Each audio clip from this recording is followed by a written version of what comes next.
శివ పార్వతులేమో ఈ దంపతులనిపించాలి, ప్రతి సంసారంలోనూ మా కథలే వినిపించాలి.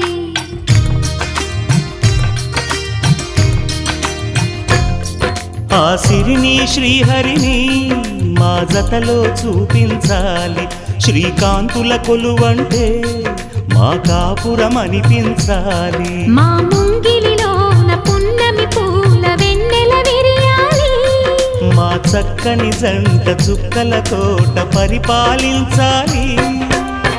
కలలో ఇలలో ఏ కన్నెకి ఇలాంటి పతి రాడనిపించే వరుణ్ణే వరముగ ఇవ్వండి, కని విని ఎరుగని వేడుకతో వివాహం జరిపించండి.